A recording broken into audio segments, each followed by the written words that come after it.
Hello and welcome to the first in our series of the 2020 Rudd Adoption Conference Reimagined.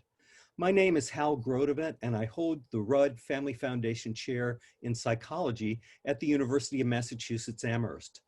The theme of our 2020 Conference Reimagined is Adopted Adults, Connections Across Generations. Rather than deliver the conference on one day, as in the time before COVID, we've decided to produce a number of events that will span the 2021 academic year. Through the use of technology, we hope to be able to reach an even broader audience than before. These events will feature professional and personal insights that are shaping the future of the adoption field, importantly and strongly drawing on the insights and work of adult adoptees themselves. Our program committee has been working tirelessly with me and our presenters over the past several months, and let me begin by acknowledging its members. Dr. Holly McGinnis, program chair and researcher, clinician, and adoption community builder at Virginia Commonwealth University. Dr. Jen Dolan, program manager for the Rudd Adoption Program at UMass, who's worked with me on these conferences for 10 years and keeps the many threads of our program connected and moving forward. And Amanda Moore, our events manager, who has gracefully and very nimbly transitioned overnight from managing in-person events to virtual events for us and for the UMass Center for Research on Families. Our series this fall will focus on building connections within the adoption community and within families. Our first program, which you're watching now, addresses how adopted and fostered adults have developed and are developing strong connections within the adoption community. Later on this fall, we will have sessions on intergenerational relationships, including new work on adoptees as parents, and on how personal narratives of adoptees can be incorporated into educational and clinical practice. All of these events will be archived on our Rudd Adoption YouTube channel and will be available to you at no charge on demand through the generosity of our speakers and our sponsors. I'd especially like to acknowledge the financial support of the Dave Thomas Foundation for Adoption, the Center for Adoption Support and Education, and of course, the Rudd Family Foundation Chair at UMass Amherst. Our series this coming spring will focus on navigating adulthood and constructing a sense of identity. We'll be talking with Dr. Gina Samuels from the University of Chicago about her work on navigating adoption through adulthood. We also will have sessions on topics such as genetic testing for adoptees and its role in searching, and clinical applications to working with adopted adults. We'll be posting notification of all these events on our Facebook page for the Rudd Adoption Research Program and on our Rudd website. If you'd like to be sure you're on our mailing list, please send an email to adoption@psych.umass.edu. That's adoption@psych.umass.edu. When we started conceiving our 2020 conference on this topic of adult adoptees, I felt it was critically important to have the voices of those adoptees represented not only in our conference presentations, but in its leadership. And so it's my great honor to introduce our program chair for the 2020 Rudd Adoption Conference Reimagined, Dr. Holly McGinnis from Virginia Commonwealth. Holly is well known and highly regarded in the fields of adoption research and practice. As an adoptee herself, she gets it.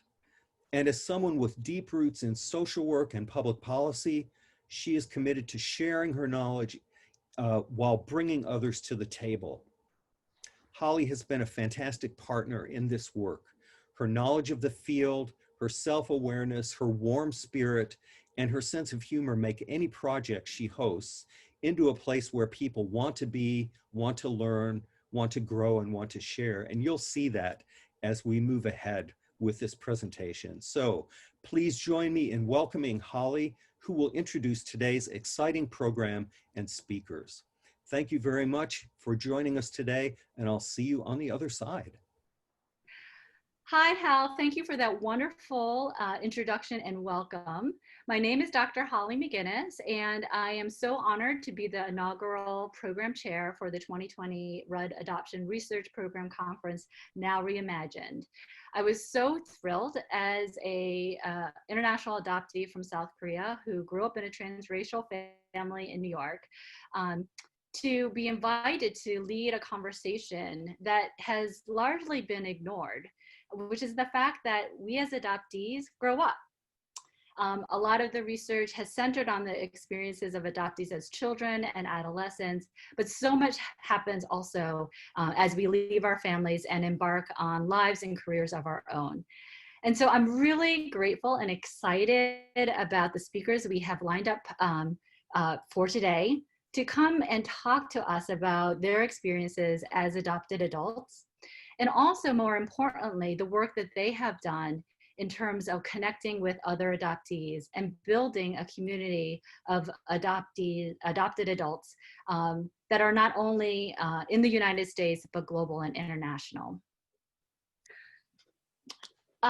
So the purpose of the session today, and these are my incredible speakers, is to really help to inform our audience about a movement that had started in the 1980s and really built momentum in the 1990s in the US specifically, and is continuing today, of adult adoptees building community, building organizations, building groups, building connections. I was 24, living in New York City, and not really knowing what I wanted to do in my life. And I stumbled upon a leadership class in which it invited me to consider my community and build a project in it. And that was really when I said, I know that there's a community of people who have been adopted like me. I thought, back on my own lived experience, that it would have been wonderful to be connected with somebody who has a rather complicated family. I grew up in the McGinnis household.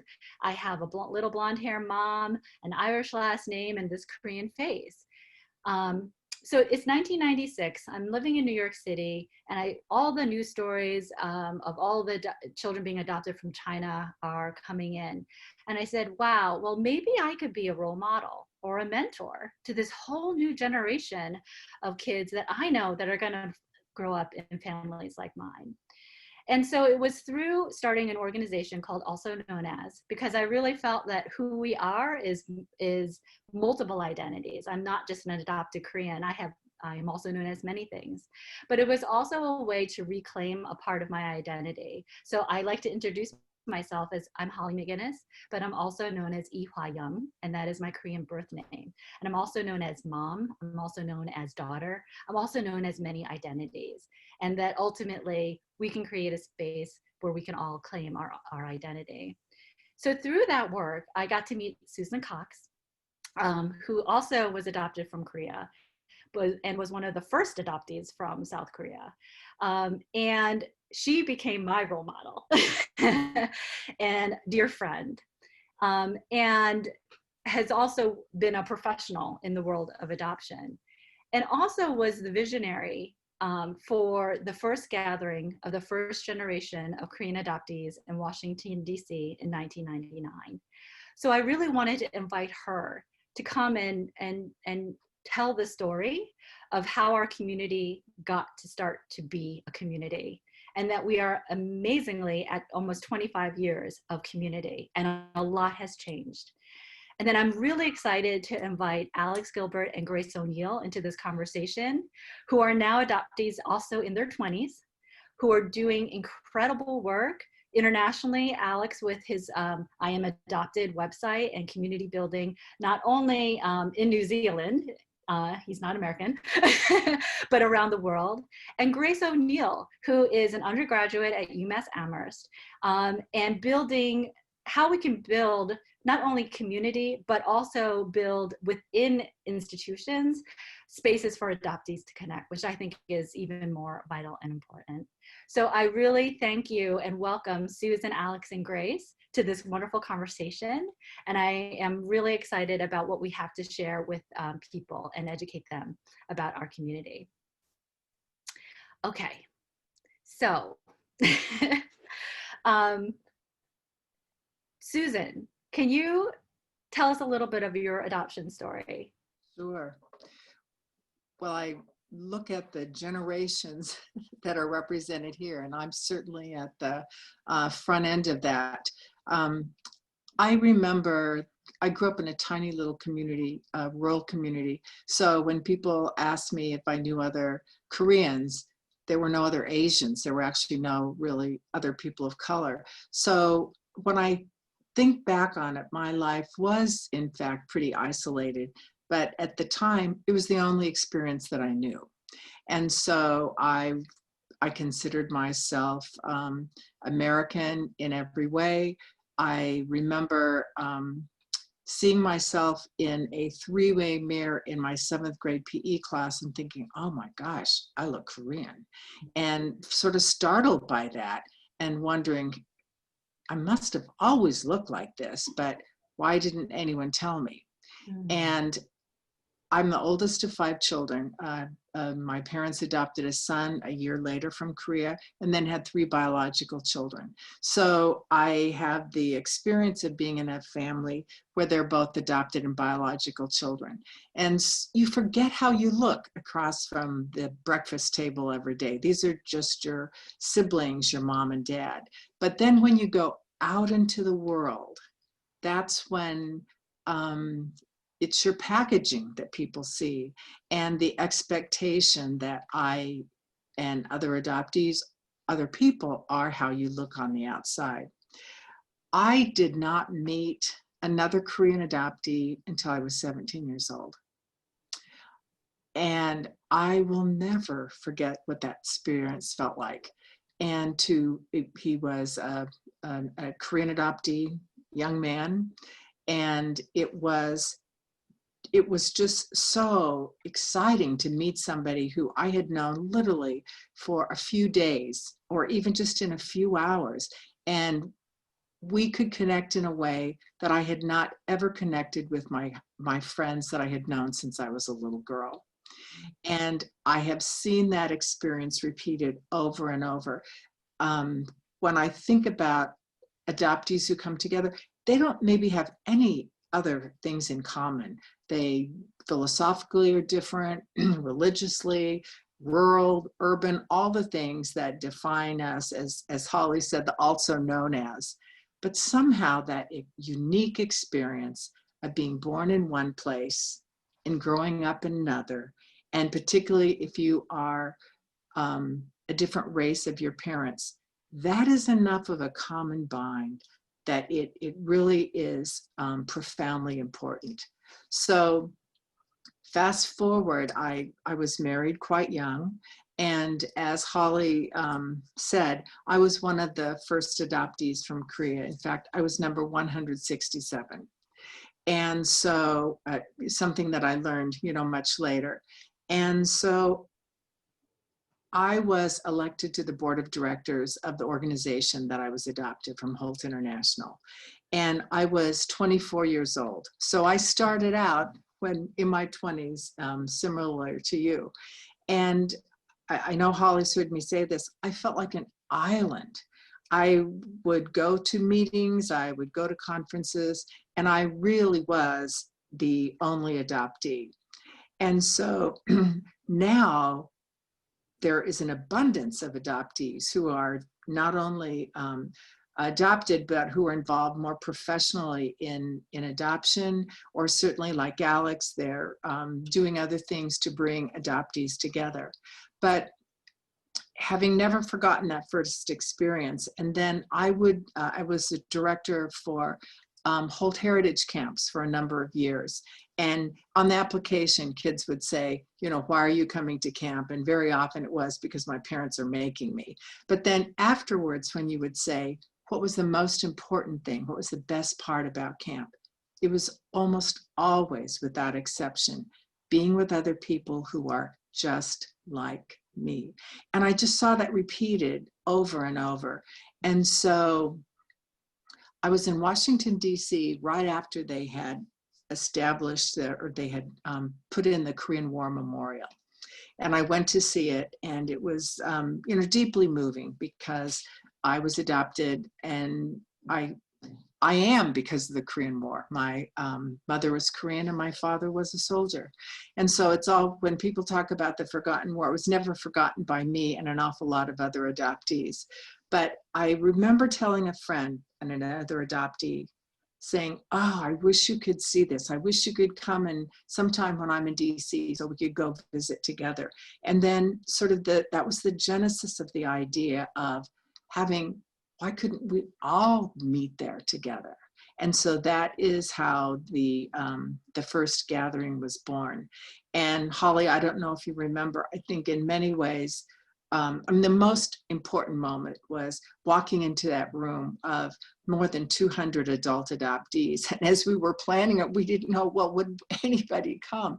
But to see Korean adoptees and their partners, that were there from all over the world. I mean, it really just took your breath away. I was used to seeing a lot of 9-year-olds and 10-year-olds, but these were adults.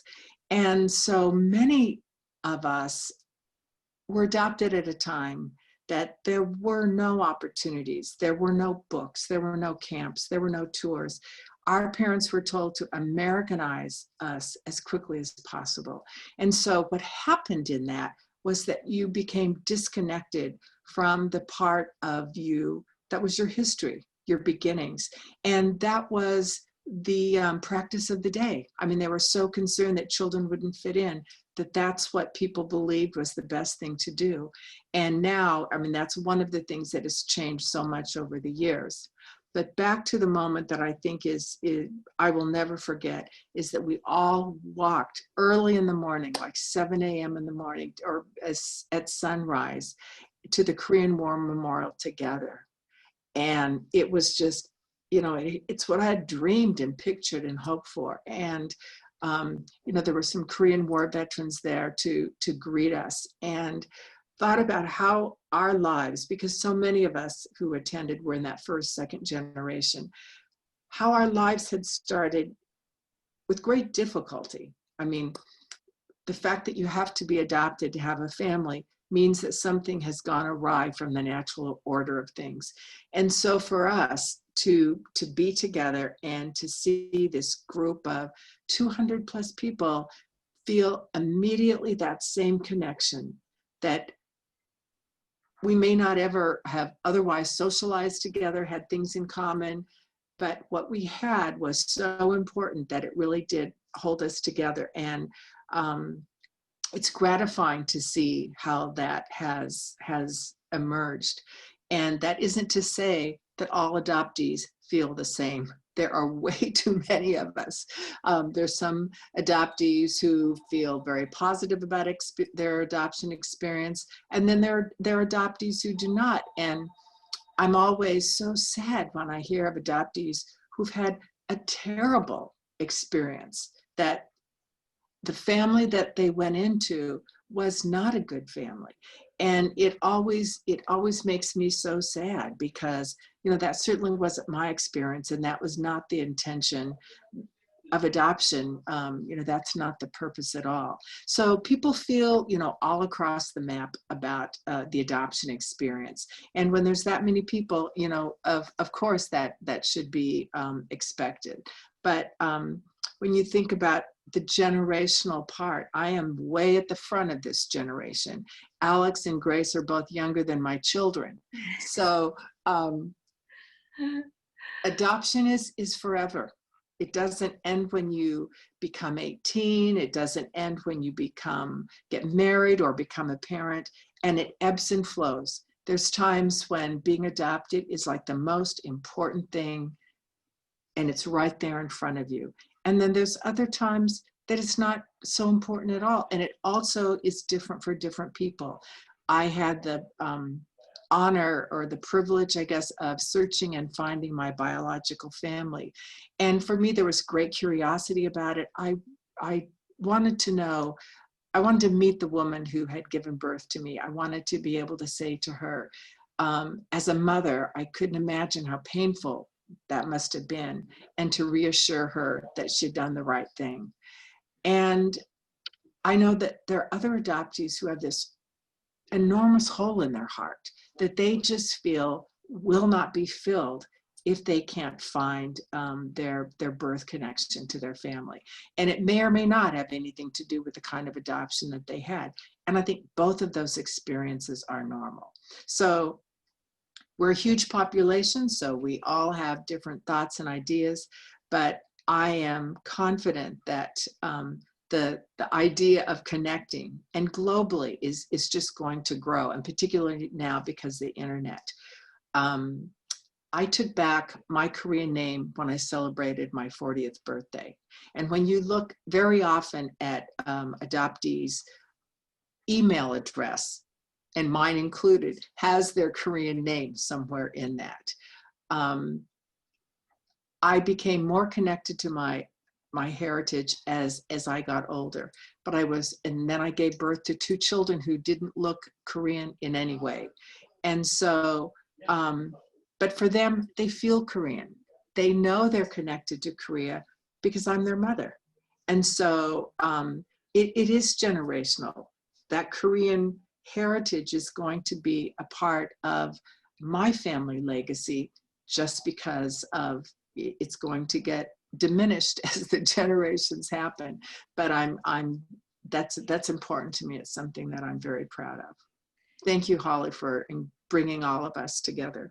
I'm so excited because we've had numerous conversations, and to be able to let others listen in on things that we've talked about so much. Mm-hmm. And from this historical lens, I mean, when I was in college was when I realized I had to also reckon with my racial identity.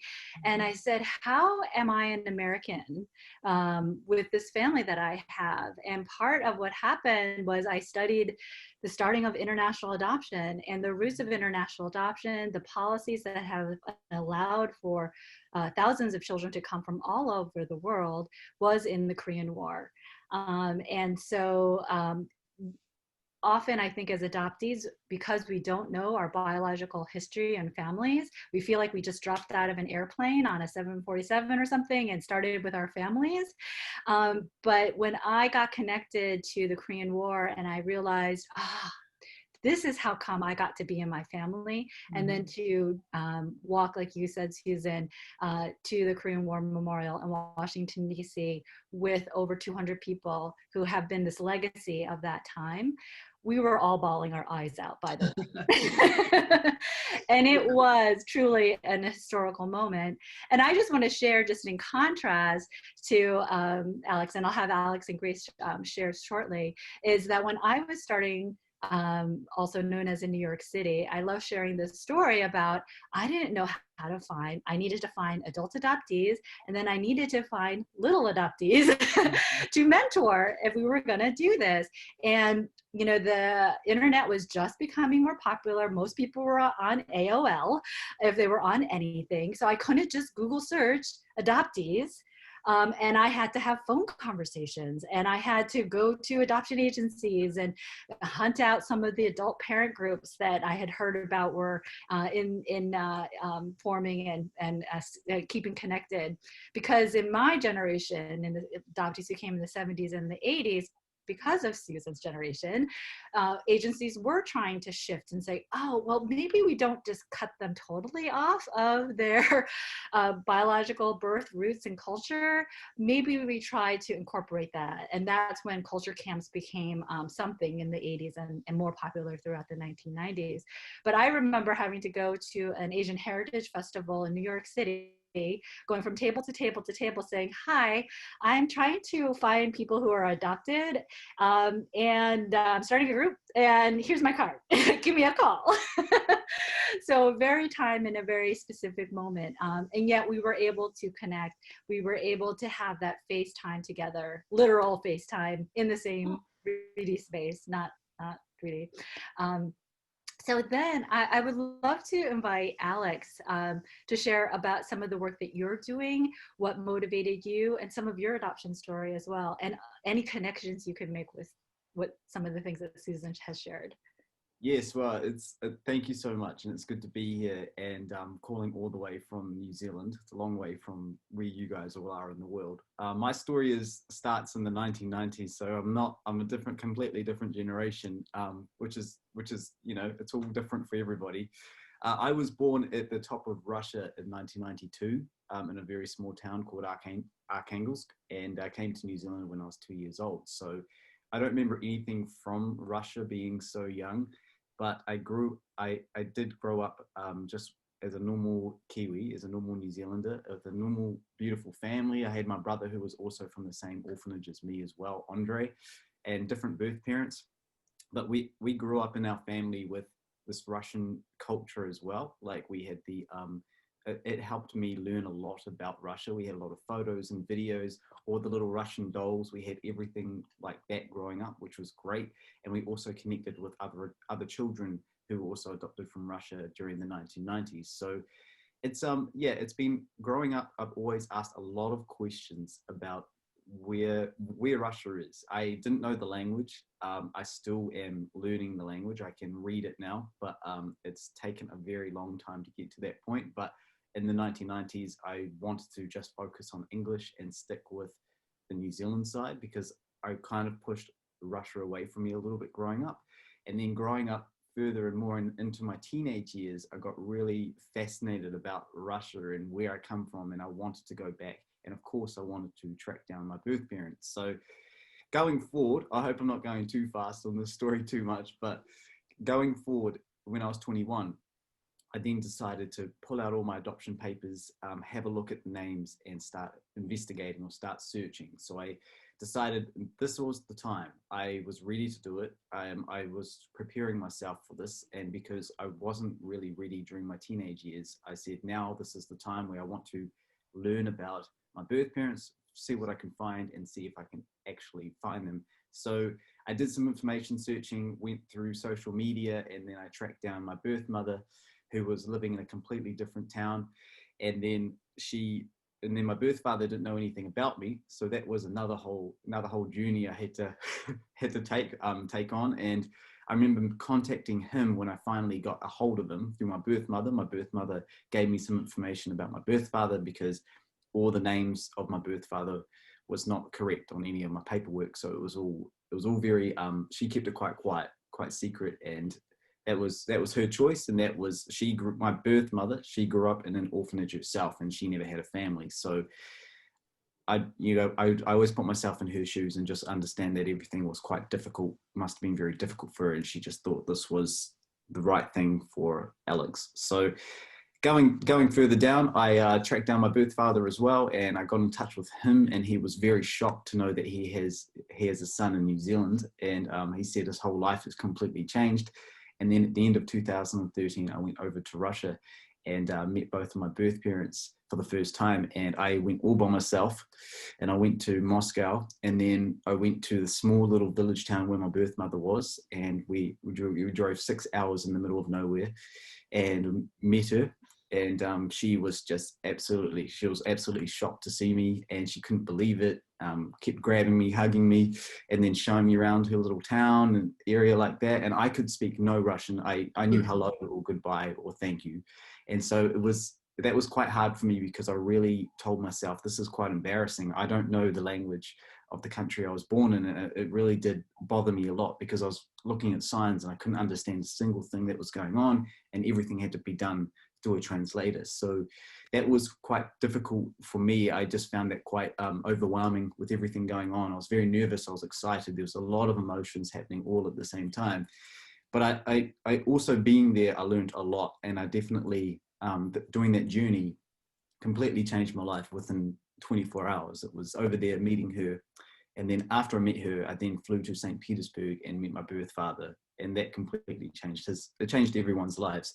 So that was a very vivid 3 days in Russia. It was very quick in Russia. I was only there for 3 days.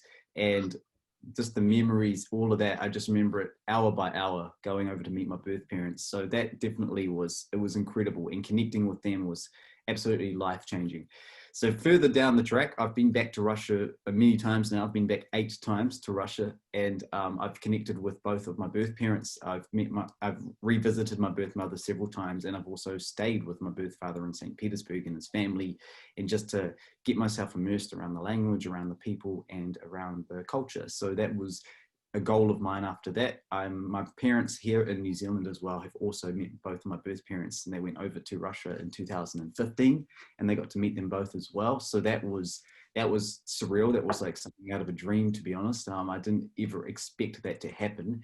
And both of my birth parents also re-met after 20 or so years, after they were together in the late 80s. So they also met each other again, and they just said hello, and it was very quick. Everyone's life has changed, everyone's life has gone on, everyone's life is different now, so there wasn't a massive conversation about too much. It was just, okay, how are you going? I hope life is good. And that was pretty much it. But seeing them both meet was a goal of mine. I've always wanted to have with both my birth parents, to re-meet again, and as well as my parents meeting them. So that goal was ticked off my list.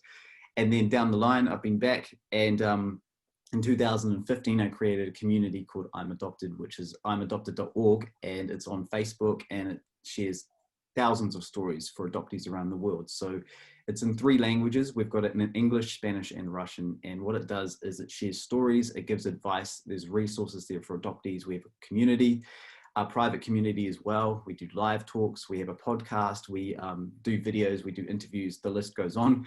And it's just a massive community that's helping a lot of people connect with each other. And I wish I had that sort of community to reach out to when I was searching for my birth parents, because I learned everything myself. I had to take all these steps and like Google searching things, what to do in Russia, or how am I going to handle this, or meeting birth parents, what's it like. I watched a lot of YouTube videos, learning from other stories just before I went, but I had no one. I mean, I talked to my parents, had their full support, which was great. And I had my brother, talk to him, but he didn't really want to know too much about Russia. He just stood away from it himself, which was fine. But I was going through a really big decision to make. Do I want to do this? I don't know if I want to do this. And having a community like I'm Adopted has been very good, because a lot of people have been reaching out to me, or reaching out to other adoptees. And no matter what country you're adopted from, whether it's domestically or internationally, there's a lot of questions that we just all ask each other, and we all share those journeys together, which is very important. And a lot of people need that. And it's very, I don't know, it makes people feel more comfortable about talking about it. People didn't really talk about adoption even that much 10 years ago. And so I feel like it has opened up a lot more, not just with I'm Adopted, of course, but in the community worldwide, all sorts of groups, all sorts of, communities online, or even face-to-face. We've done meetups as well, face-to-face as well, and which has been great, groups and all like that, adoptees, even adoptive parents. I've done a lot in New Zealand of meetups here, and we've had all sorts of people all across the country here, as well as I've done a few in Russia as well, with adoptive parents and children who have just got out of orphanages as well. And it's been incredible insight to see the different journeys and the stories. And when people do go through a troubled being raised by a family that's quite difficult, they do talk to us, and they do reach out to us, and we can only give advice from our own journey and our own story. But it is very hard for a lot of children who are growing up and they've had a rough patch, and some people say that I want to go and live with my birth parents or something like that. And we get questions like that all the time, and people reaching out, but all of us are just connecting together, and that's very important for all of us. Like all of us here on the conversation we're having now, all the generations, it's a very special part of the whole adoption community. I really feel that. I agree, Alex. And I love a lot of the points that you made. One is that as adoptees, we would sometimes joke and say we're kind of from another planet, and Yep. We don't have a lot of people, because the dominant narrative is that your family is biological. And so all of the relationships that we have, and we're not biologically connected to our families, how do we make sense of that? And then navigating the fact that the truth is that we have 2 families, and maybe even more half siblings, as you know, because again, as Susan said, our beginnings were wrought. There was a reason why we did not stay where we were born. And so all of those complexities are with us and travel with us. And like you, Alex, and I'm sure Susan too, I learned so much just from humbly listening to other people's stories. And that's where I learned, oh, my narrative is just my narrative, and that there are so many ways of experiencing adoption. And similar to you as well, when I started Also Known As in 1996, I actually was found by my birth family, again, which is exceptional, when I was 15. And then I had a chance to go to Korea. It was all expense paid. I was like, I think the universe is telling me to go to Korea. And I was really grateful that my parents didn't show me the letter. It was like, here's your ticket to go to Korea. You know, they really let me take the lead on that. They pushed you to go and do it. No, they did not push me. So they really, and there was a lot more that I had to figure out before I was ready. And I would say, even at 24, I don't know if I was ready. But then I'm like, are you ever ready? I don't.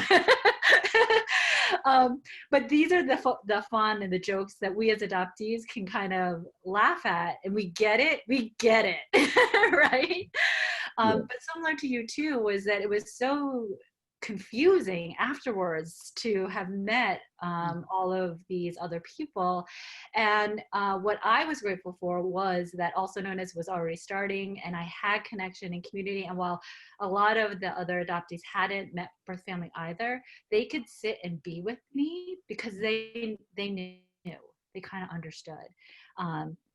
And that was just a relief, because there was so much that I couldn't explain, that I didn't want to explain to people in order to get them to understand. So, really powerful.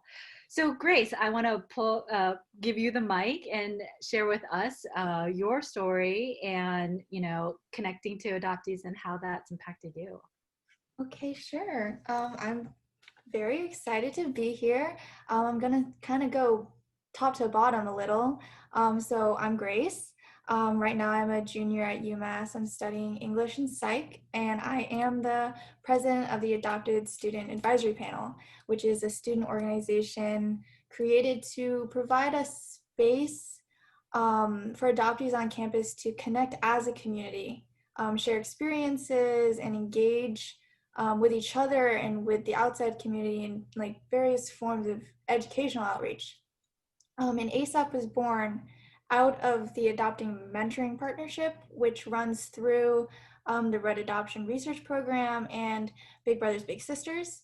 And it matches university-aged students like myself with younger adoptees in the area, in the hopes of providing the child with, you know, a role model and a friend that it seems like so many adoptees of any age like could use or might have wanted at that age. So I am lucky enough to be able to be involved in both of these programs, and I could talk about them forever and ever, and I do.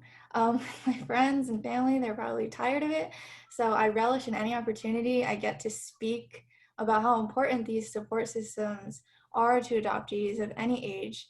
And I think that this conversation is so fascinating for me as the little baby sprout of the group. Like, sitting here watching these big, magnificent oaks. And it's so interesting because there are so many parallels in our experiences, and yet it is so evident to me hearing you all share your stories that it was your generations who really, in a way, cleared the fog for a lot of adoptees my age to be able to see each other, literally connect, and be able to be present with each other. So my adoption story, it's nothing out of the ordinary. I was born in Incheon, South Korea.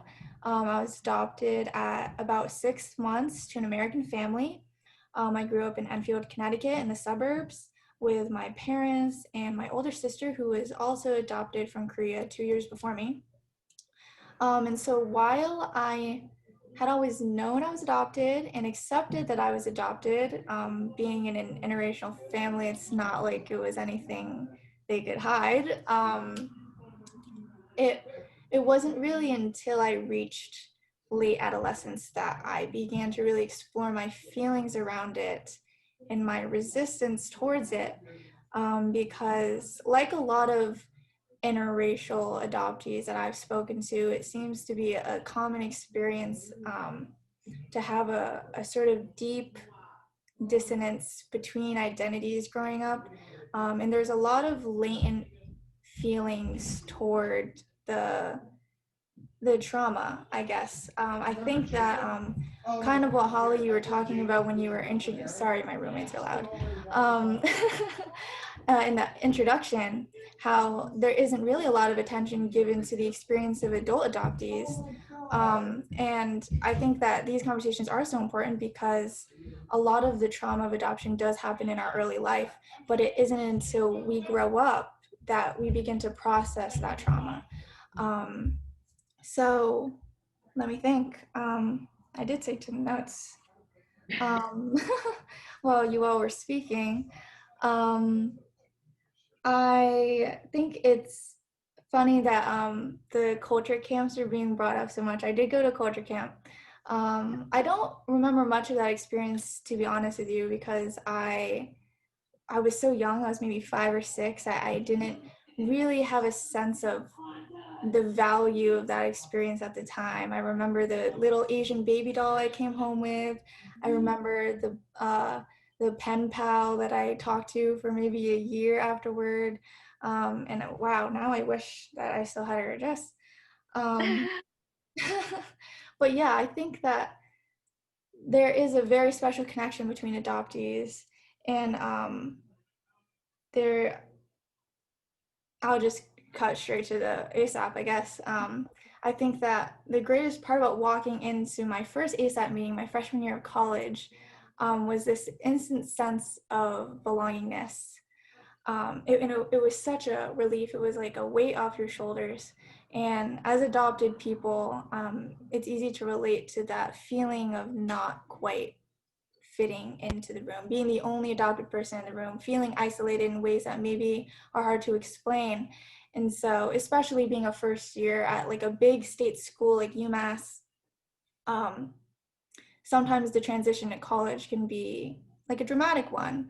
And for many of us, I'm speaking on behalf of the majority of our club members, and we are a small club, but we grew in predominantly white areas, somewhat similar to what Susan was talking about, being the only Asian or one of very few Asians in your hometown.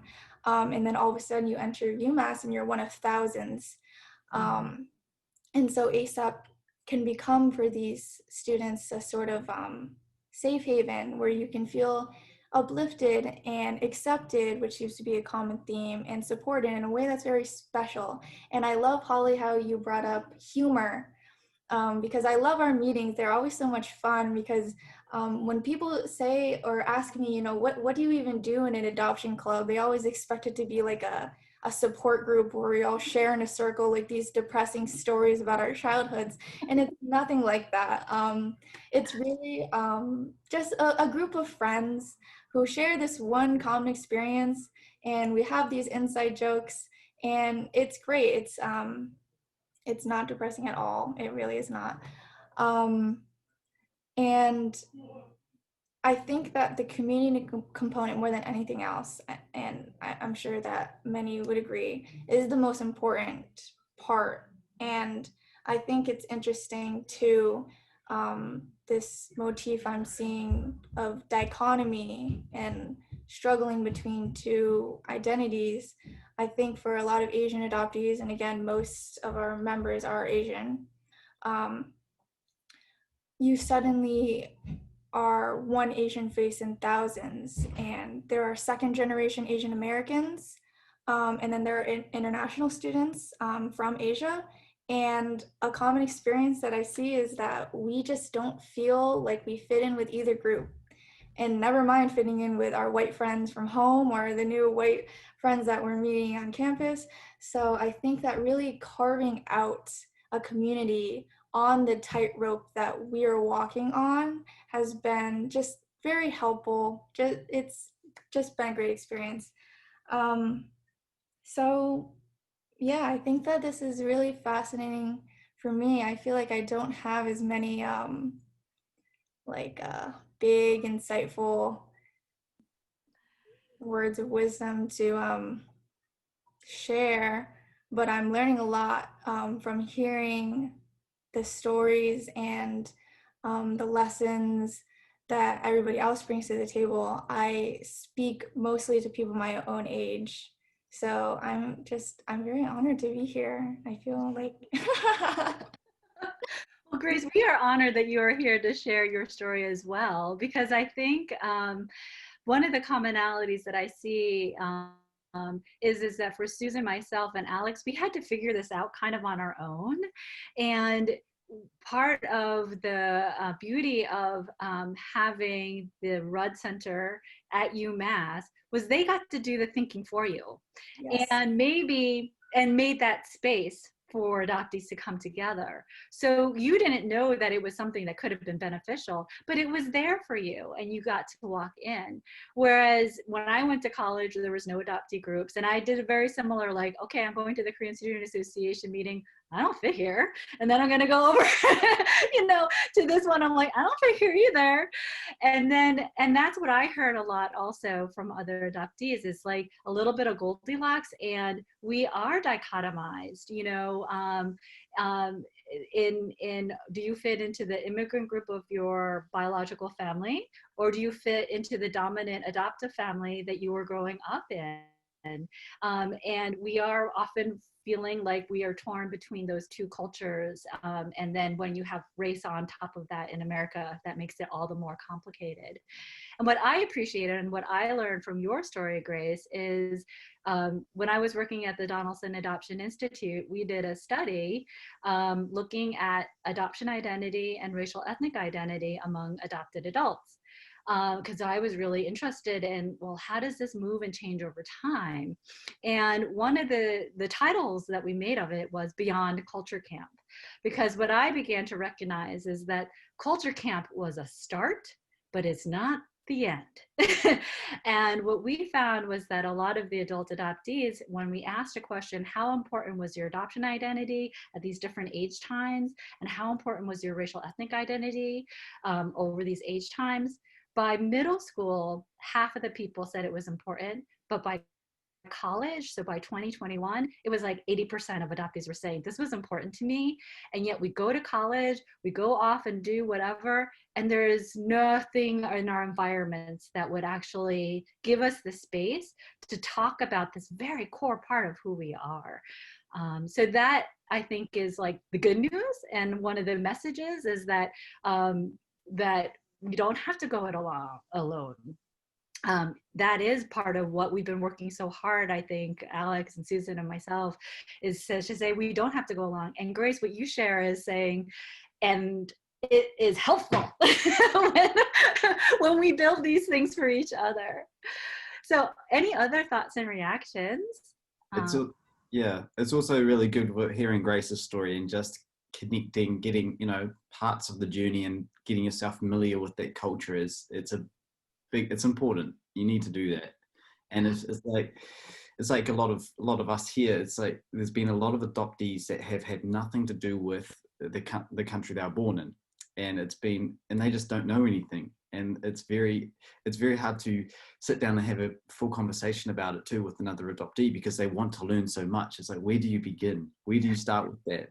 And it plays a big part of it. It is. I often think, is there like a adoptee 101? And I don't think there is, because everyone wants something a little bit different. So yes, I can share you my story, but you might need something quite different. And so what I say to a lot of the times is there's no one way to be an adoptee. There's many ways to be, but ultimately it is when we're older. So like you were saying, Grace, like I think we can do a lot of things when kids are young, but it's only when we're older, it's only when we're 18, 19, and 20 that we begin to do the personal work to make meaning of what adoption means to us. And that's our journey. That's where we get to really choose. And that then, Susan, as you know, becomes your life. sometimes I feel like I'm done, and then something comes up and I'm like, oh my gosh, I am so not done. But also, yeah, I think that it's important to just acknowledge that there's evolutions. I mean, how you feel today isn't necessarily, or probably isn't, how you're going to feel, and how different life experiences so impact where you are and what you think. And I mean, I certainly never expected to search for my biological family. First of all, I didn't think it'd be possible, and secondly, it didn't matter to me until a different point in my life. And so I think that your journey is not ever really, okay, we're done now. And so I think it's important. I think it's also important to have people around you who are not a part of the adoption community necessarily, but the people who are closest to you, that you share your life with, who also have the ability to understand that.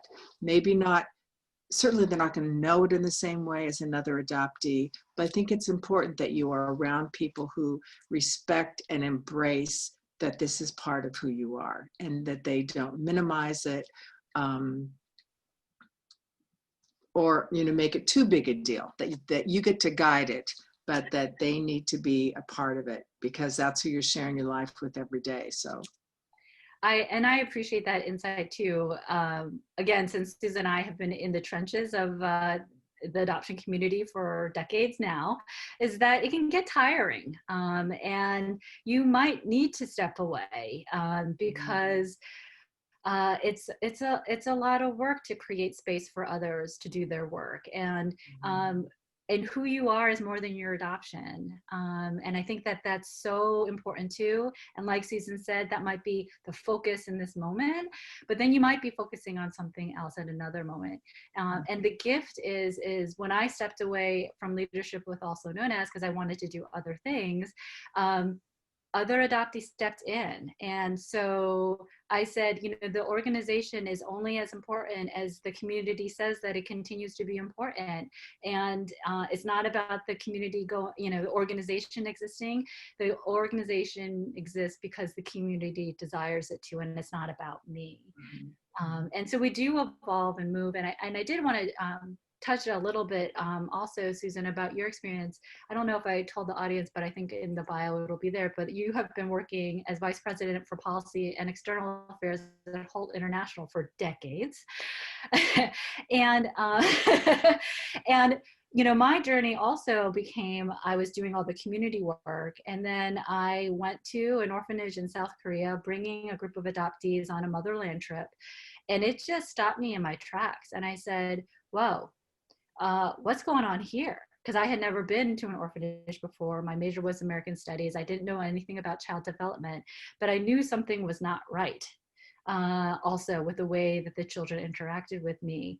And that was the thing that finally pushed me to leave my nice paying JP Morgan job and get my master's in social work. And I said, because I want to do something for those kids. I had this one moment where all the little kids, it was a baby's home, so all the children were 6 and under. We're sitting around having lunch, and then all of us adoptees sat around that same little table on the floor. And it was just this moment of past and present coming together, where I realized, oh my gosh, we were once those little children. And so that's been a lot of my work as well, of not only trying to understand and give words to our experiences as adoptees and living in very complicated families and complicated societies, but yet there is continuing need for children, and children continue to be displaced out of their families of origin, and what can we do? And then what I would love to ask Susan is, you were the only adoptee in the room at the Hague Convention back in the 1990s. And so the broader question is what do we bring to the table as adoptees in these bigger conversations about about how adoption can look like? Right. Well, I mean, the idea of people that were kind of frozen in time as children, and I'm certainly evidence that we do grow up and get old, and that time marches on. And it's gotten so much better in terms of adoptees being able to participate and have a voice. but it still, you know, it has a way to go. But as much as we don't have a voice that's adequate, when you go to see children in an orphanage, they have nothing. They have no voice, and they don't have any possibilities. And so I often say that I didn't leave Korea to come to America.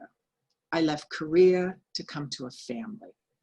And I think that's a very different distinction. And I will always be connected to Korea just because of who I am. And you can choose how much you want to be reunited with that part of you. You can't choose that you were adopted. You can't, you know, the circumstances, so much is out of your control. But what you can do is decide how much are you going to embrace of your birth country and culture. And that's available. I mean, that isn't something that someone can take care of you. But Holly talked about seeing those babies in the orphanage for the first time. I remember the first time I went to Korea, it was in the 70s. And Korea was very different then. And I was certainly, you know, a young woman, but going to the orphanage and seeing all these little kids who just gravitate to you, it was so tender, so poignant, and so heartbreaking. But I met a number of other people in that orphanage who were my age. They were also in their 20s, and they had not been adopted. So our lives were so different just because of I had a family and they didn't. So I go to that orphanage every time I'm in Korea, if at all possible. And I look at those people who are still there. And as poignant as it was when we were in our 20s, 30s, they're now orphans with gray hair. They have a whole generation that passed them by. And I realize what they didn't have, not in terms of material anything, but in terms of just what a family provides. And to me, I think it's so important not to forget that. Adoption is not the first line of defense. Adoption isn't the answer to everything, but for so many children, it's going to be the only answer they'll have for a family. Alex, you've seen that in Russia, right? Yep, I've been to a few orphanages in Russia, and you see the older kids, and I understand it's heartbreaking, and you just a lot of the kids they were just, I went over to my original orphanage, and some of the caretakers are still there that looked after me, and they still remember me, and all the caretakers have always said, all the people that are there saying, we want these children to be adopted out as soon as they can. They need a family. And then you hear about, and I've met children in their teenager years that still have not been adopted, and it's just it's sad. It is sad. They need a family, definitely, and it really does affect them later in life, as you were saying. It's just I remember the first time. I mean, I felt so bad. I felt guilty, and I knew it wasn't my fault.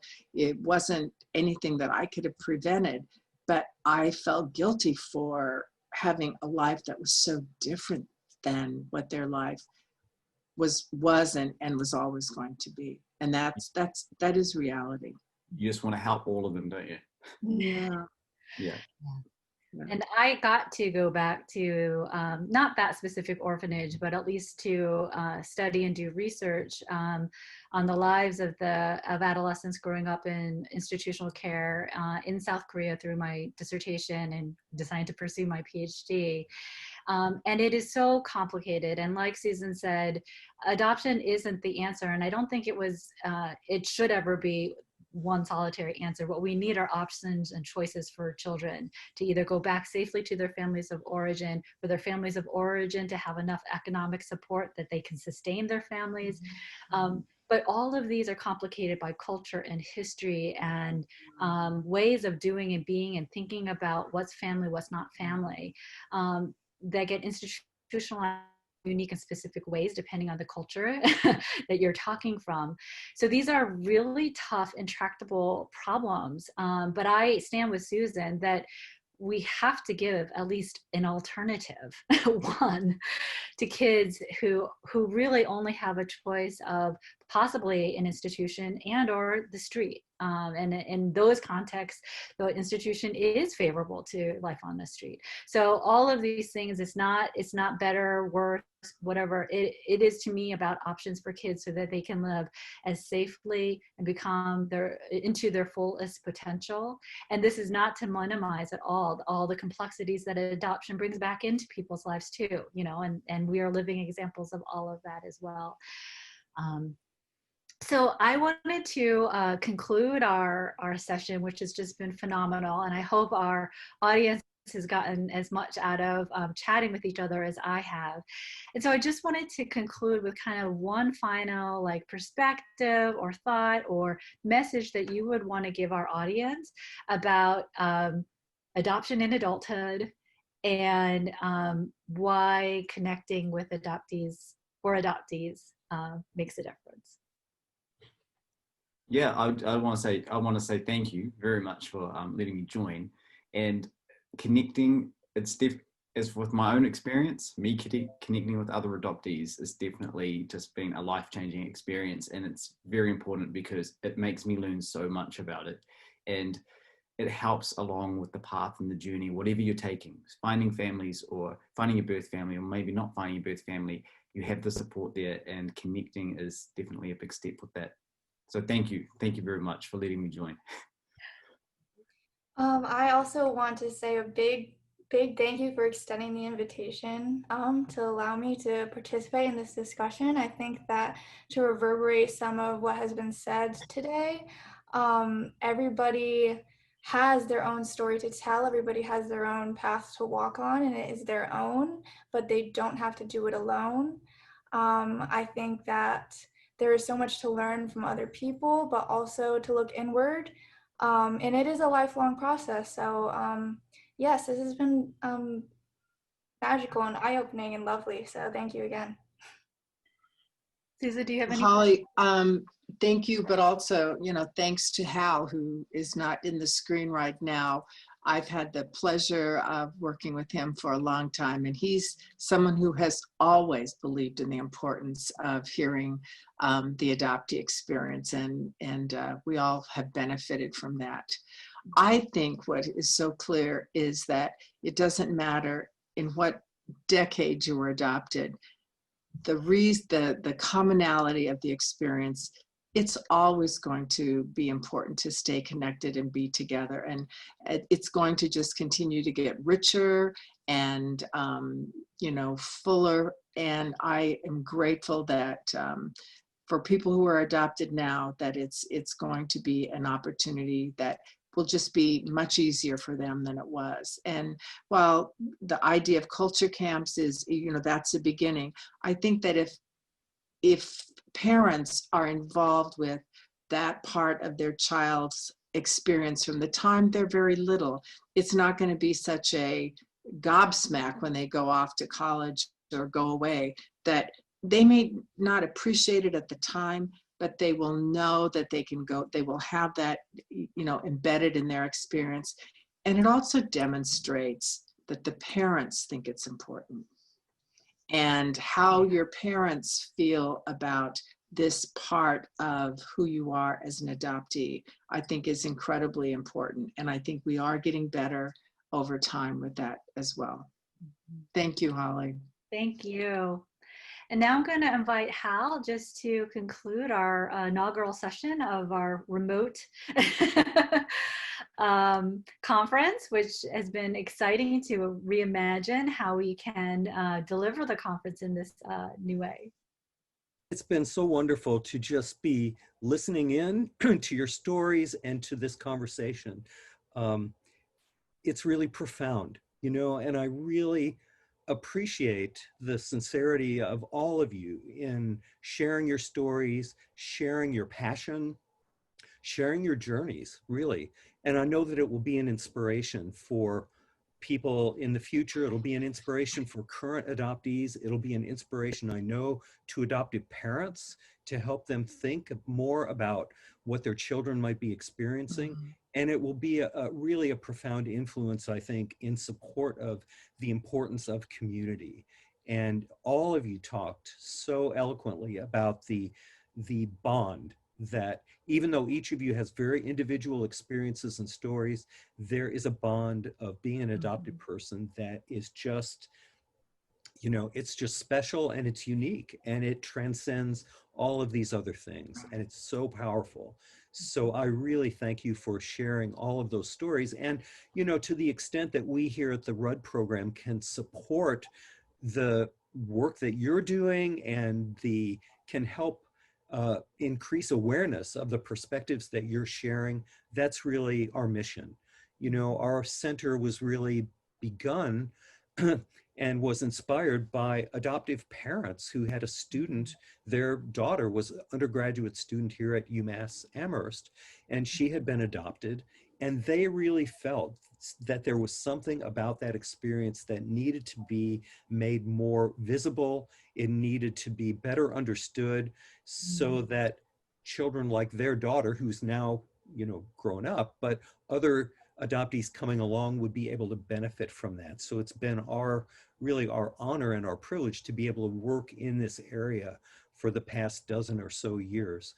But thank all of you for doing this. This is the first in our series for this 2020 to 2021 kind of RUD conference reimagined. So I think this is a fantastic start. And again, thanks to our audience for coming today. And we look forward to hearing from you and hope that you will be joining us for our future events. And if you want to be on our mailing list, just email adoption@psych.umass.edu.